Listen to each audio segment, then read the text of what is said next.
Once upon a time, there were two dominant powers in Eurasia, Ottomans and Timurids. As a result of a war, this duality would end with a great defeat on one side. This battle is the Battle of Ankara.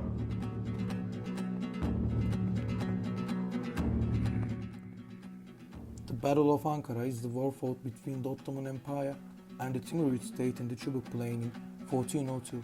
At that time, Bayezid and Timur were at the head of these two great states of the period. Bayezid ascended to the throne in 1389 as the fourth Sultan of the Ottoman Empire. After ascending the throne, he dealt with the rebellions of the Turkmen principalities that emerged in Anatolia. The Turkmen principalities, who were distributed by the growth of the Ottoman Empire, wanted to take back the lands they had lost to the Ottoman Empire. One of the first reasons for the Battle of Ankara was Bayezid's idea of uniting the Anatolian lands under one roof, because there was a Turkic state growing at the other end of the world, away from the Ottomans. Its name was Timurids, and their leader was Timur. Timur founded the Timurid state, of which he was the founder in 1370. For 30 years, by conquering the lands of today's Central Asia, Iraq, and Syria, it expanded its territory and became a powerful state.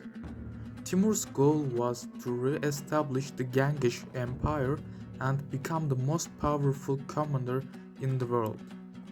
His main target was China, but he didn't want to leave behind a great state like the Ottoman Empire before he set out on the China's expedition. He saw the Ottomans, who were Turks and Muslims like him, as an obstacle to achieving the title of leader of the Turks, which he dreamed of. Being aware of Bayezid's activities in Anatolia, Timur decided to march on Bayezid, and this decision brought the inevitable war between the two states. In today's documentary, we will observe the inevitability of the war from three aspects: Ottomans, Timurids, and Karamanoğulları. If we look at the causes of the war from the Ottoman point of view, we can start by addressing the establishment policy of the Ottoman Empire. Since their establishment, the Ottomans wanted to ensure unity and solidarity in Anatolia, and fought with the Byzantium and Europe to make jihad in the way of Allah. Considering themselves devoted to the path of jihad, the Ottomans were excused from Timur's threats and insults before the Battle of Ankara. Sultan Bayezid realized the threat of Timur in advance and interrupted his European conquest and lifted the siege of Istanbul. Bayezid, who was angry that his aims of jihad and conquest were interrupted, expressed this issue in correspondence with Timur as follows. Old dog, better than Tekfur, you are a fierce infidel. In your letter you wanted to score us and deceive us. Do not compare Ottoman sultans to Persian sultans. Ottoman soldiers neither ordinary people like the Tatars of the Kipchak country, nor idle like the Indian communities. They are not sluggish crows. Ottoman soldiers, Iraq and Khorasan. They are honorable soldiers, not to be helpless and miserable like their soldiers. Still you also sent the Ottoman soldiers Damascus, and Aleppo soldiers don't compare. Although the size of Timur's army is not known clearly and it is known that Timur had reached the borders of Anatolia, Sultan Bayezid clearly stated in the letters that he was not afraid of Timur. Timur Köregen, the worst sultan of the time. It is strange to come and settle in Sivas by comparing it to the way we had to Tabriz. You made the comparison. Moreover, we arrived in Shirvan from Kefe and went to that country. If we are soldiers, who can prevent it? Because the Kipchak people are fed up with you, prefers to be with us. As it can be understood from all these letters, while everything was in the plan for the Ottomans, they were left alone with the threat of Timur, and the feeling of jihad was replaced by anger. For Bayezid, the only target now remained to defeat Timur and implement his own basic policies again. In other words, the war was inevitable for both Turkish states. Within Timur's framework, after 1399, Timur began to turn west. First, he captured Baghdad. Later, due to the mental problems of his son Miranshah and some internal turmoil, he went on the Third Western Expedition, called the Seven Years' War. After 1400, when Timur cooperated with the Akkoyunlu ruler and the emir of Erzincan, the tension between Bayezid and Timur increased. Meanwhile, Timur conquered the Sivas castle and moved towards Syria. While Timur was moving towards Syria, Bayezid recaptured Kemah and Erzincan. The tension between the two leaders reached its peak when Timur recaptured the Kemah castle in 1402.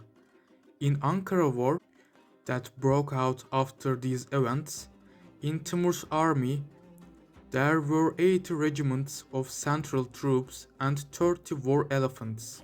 The letters Timur sent to Bayezid during this process are as follows. You who strive in the way of Allah and bleed us unjustly, a shed infidel, and you consider me a young warrior. Know that I am 40 years. Wherever I went to this day, I took it in a short time. Sivas too. I got it in a short time. You besieged Malatya. You couldn't get 4 months and you had to come back since when did you get this Sinop castle? You couldn't. As in your letter, do not be threatened and proud. Stay away from the path of reason.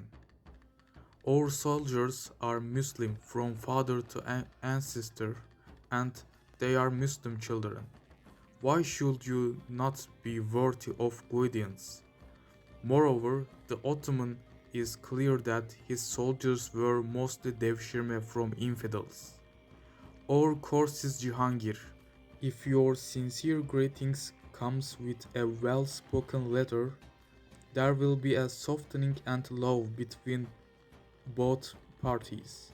Otherwise, when the sword appears, there will be no room for the pen and the salam.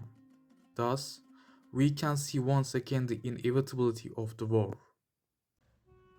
The effect of the Karamanoğlu Principality in the Battle of Ankara was mostly to prevent the attacks that could come from the south to the Timurid Empire. Along with these factors, it is stated that he gave military support to Timur. One of the biggest reasons for the formation of the Karamanoğlu and Timur alliance was that Timur did not see the Ottoman state as Turkish. Along with these, the Karamanoğlu Principality and the Dulkadiroğlu Principality were in the eyes of Timur as Turks. Timur and Karamanoğlu alliance, Ottoman's occupation of Karamanoğlu's lands, endangered the Turkish dominance in Anatolia. Timur openly supported Karamanoğlu against the Ottoman Empire. Karamanoğlu, Dulkadiroğulları, and Karakoyunlu state sent many soldiers, mostly support units, in the Battle of Ankara. To sum up, after all these letters and the two rulers didn't take a step back, the war between two states was inevitable, so the two great states came face to face on 20 July 1402 in Ankara's Çubuk Plain. Although the war was going evenly at first, after the elephants in Timur's army were sent to the battlefield, the Ottomans began to lose the war. Timur died of natural causes 5 years after the sack of Bursa. As a result, the Ankara war had many causes and consequences for both the Ottomans, Timur, and Karamanoğulları. The Battle of Ankara went down in history as one of the toughest battles of Anatolia, with the process it contained.